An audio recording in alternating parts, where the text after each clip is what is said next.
Remember Kenny Rogers? The man with the soulful voice, the white beard, and those songs that hit you right in the heart. He was a music legend, selling over 100 million records, winning awards, and touching lives around the world. But behind the fame was a man who carried deep pain, failed marriages, broken friendships, and a childhood filled with struggle.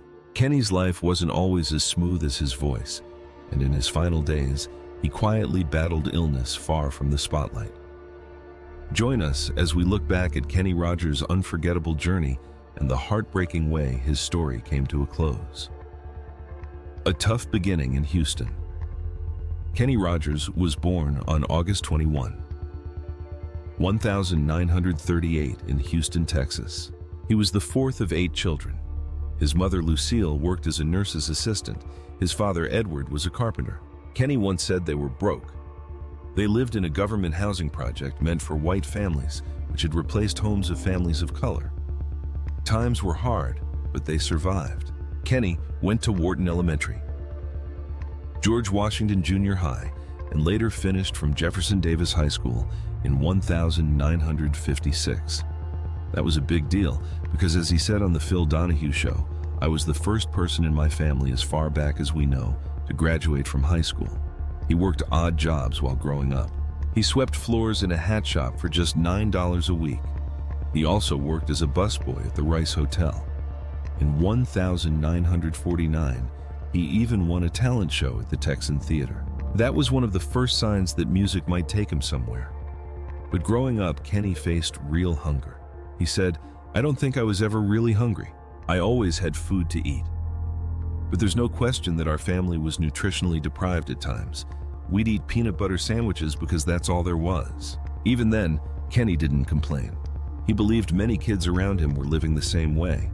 So while Kenny's songs later filled stadiums, his childhood was full of struggle, both emotional and financial. And the people around him never forgot it either. You see, Kenny grew up in Houston's 4th Ward, a rough neighborhood where trouble was always close. His brother Roy once said, "We were poor." There's no doubt about that. His sister Sandy added, "We struggled, but we had faith that we would make it through." Faith was important to the whole family. It helped them survive some dark days. Kenny's childhood was also shaped by the people in his neighborhood. Even though life was hard, there was still kindness.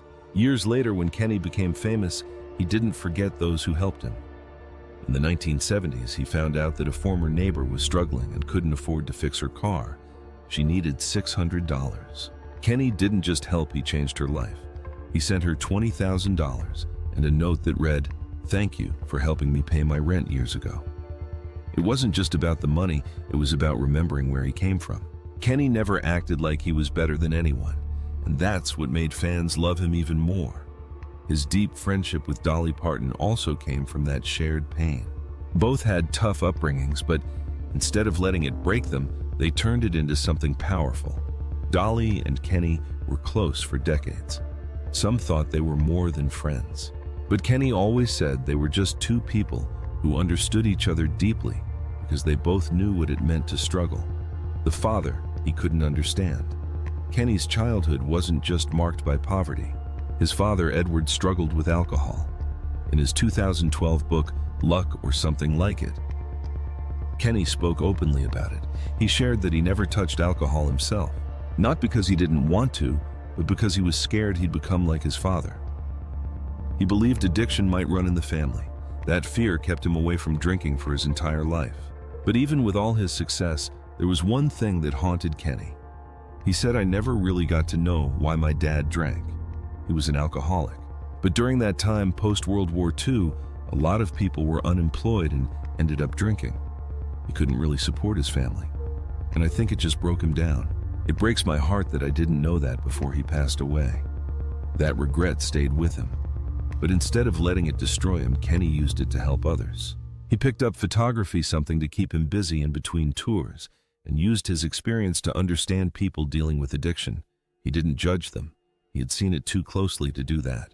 His music, his friendships, and even his silence in hard times came from these deep wounds. But those same wounds also helped him connect with fans from all walks of life. From jazz clubs to psychedelic hits, Kenny Rogers began chasing music dreams in the late 1950s. At first, it was small steps.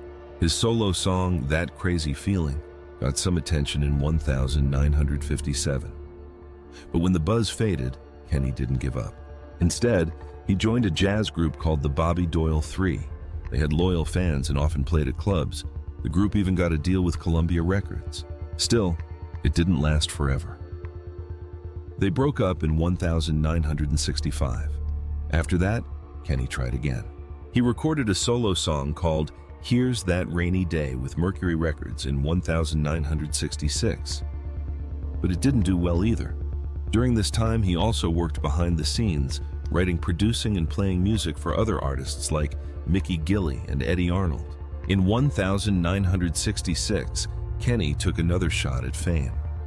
He joined a folk group called the New Christy Minstrels. He sang and played bass, but the group wasn't bringing in the kind of success Kenny hoped for. So in 1967, he and three other members, Mike Settle, Terry Williams, and Thelma Camacho, decided to leave. They formed a new band called The First Edition.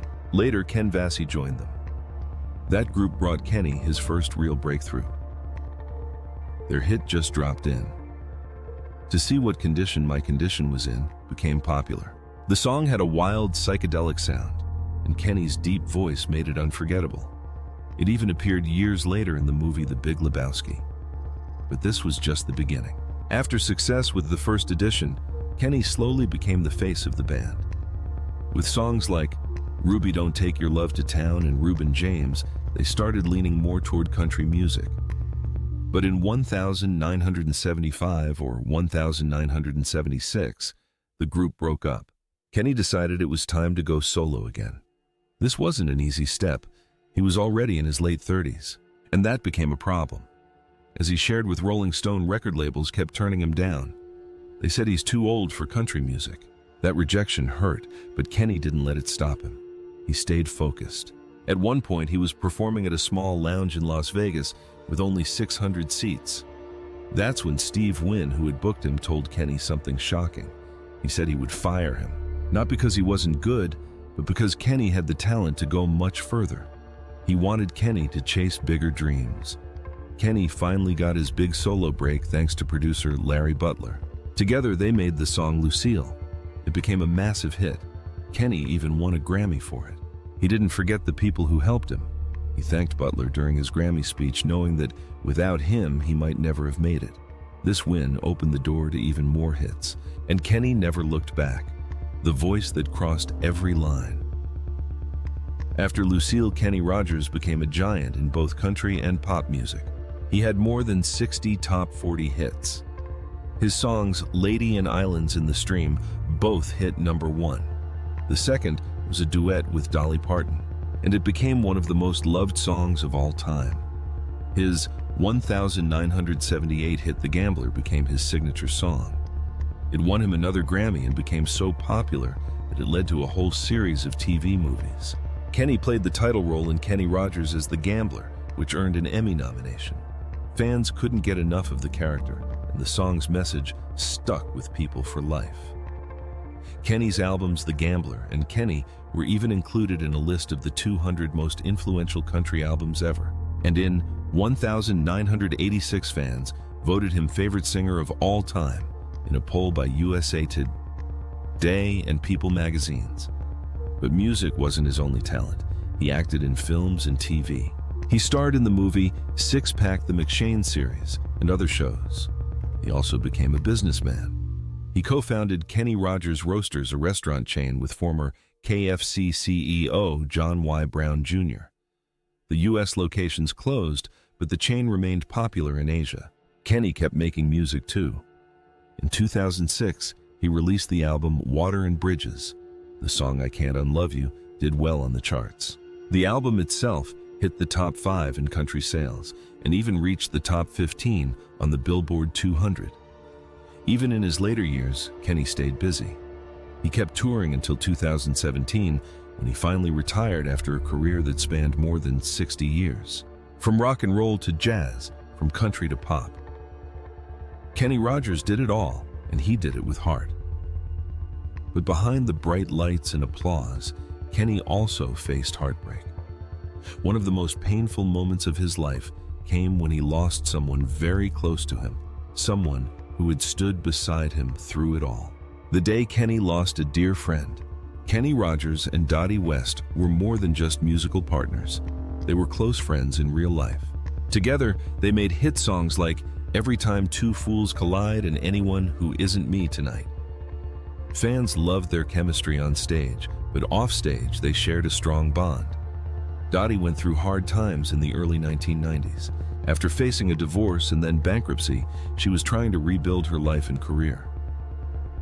Kenny stood by her side during that time. He even gave her a car to help her get around.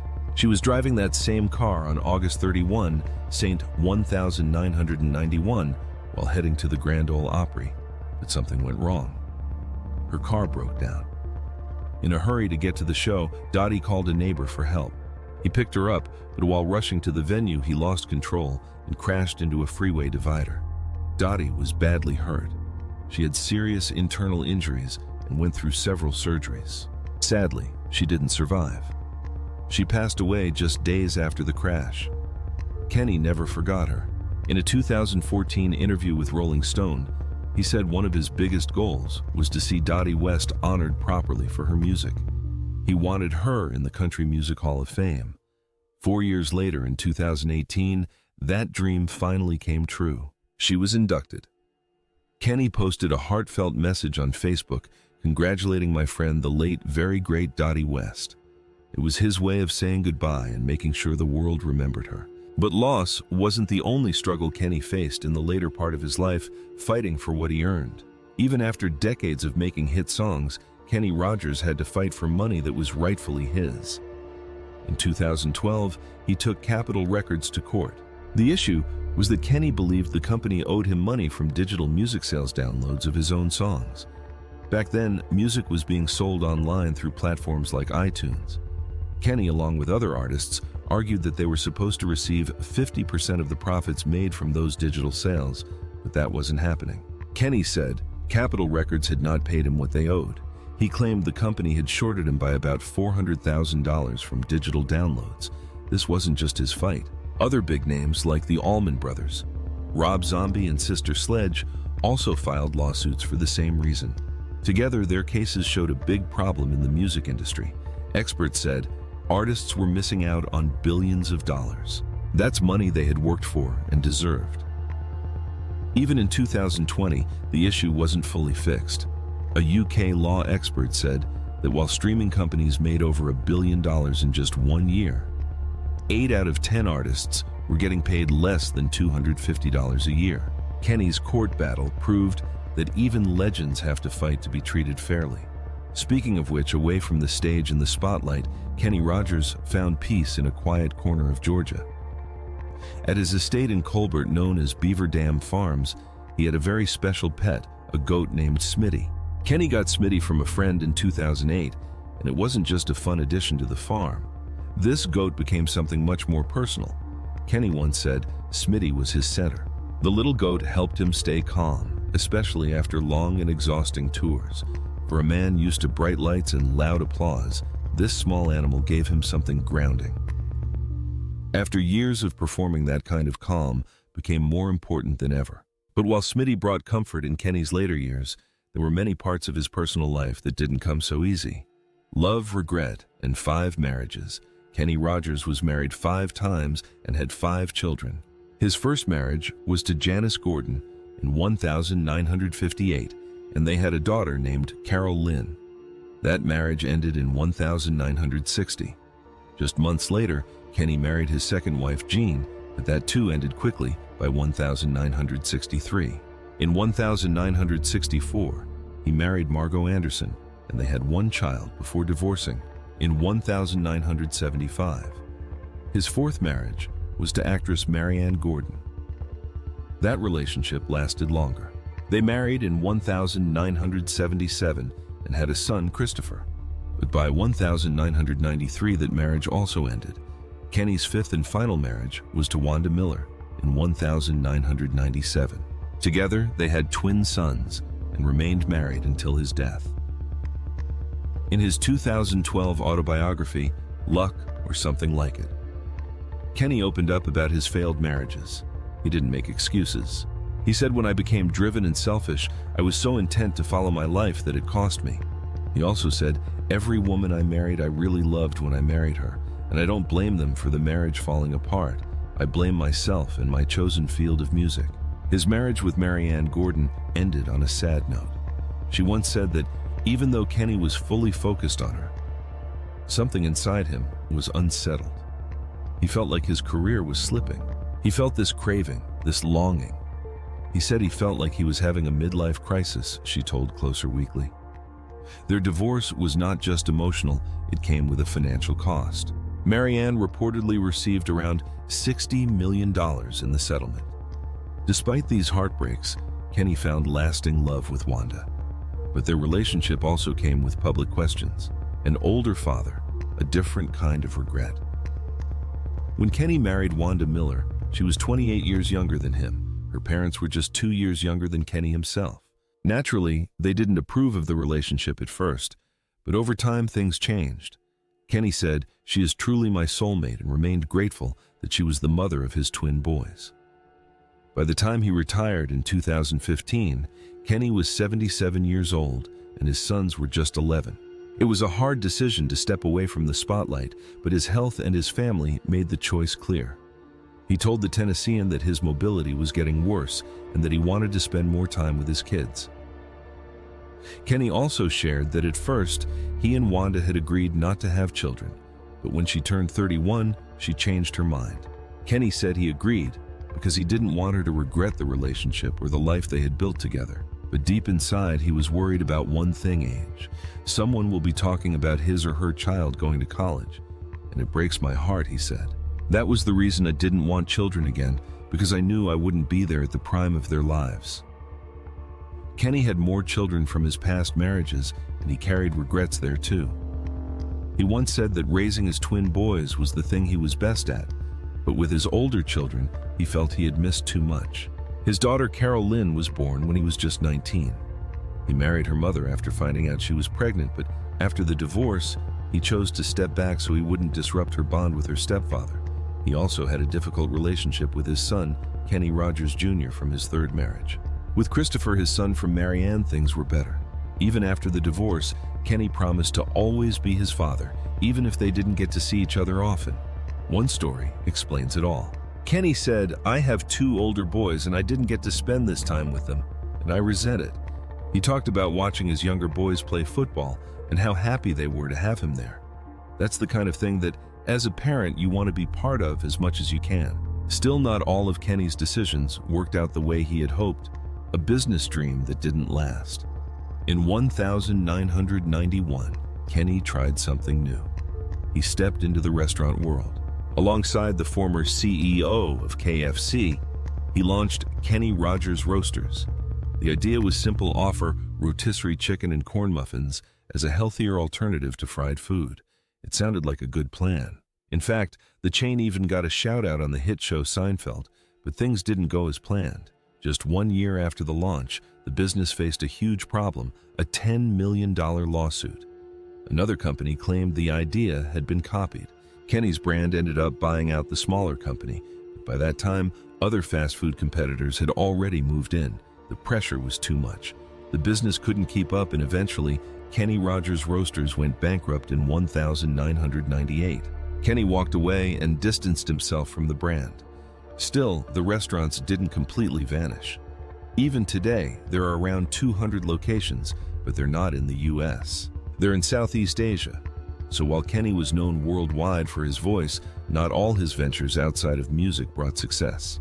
His final tour was cut short. Kenny Rogers had a long and amazing career. He sang for more than 50 years, giving the world unforgettable songs like Lucille Lady and The Gambler. But in his final years, his health began to decline. In 2018, during the last part of his farewell tour, he had to stop performing. His health was getting worse, and he couldn't continue. At first, there were many rumors. People online began talking about what might be wrong with him. The stories got so big that Kenny's team had to release a public statement. They explained that he had gone to a hospital in Georgia because he was dehydrated. It wasn't as serious as people thought. In fact, the message was full of hope.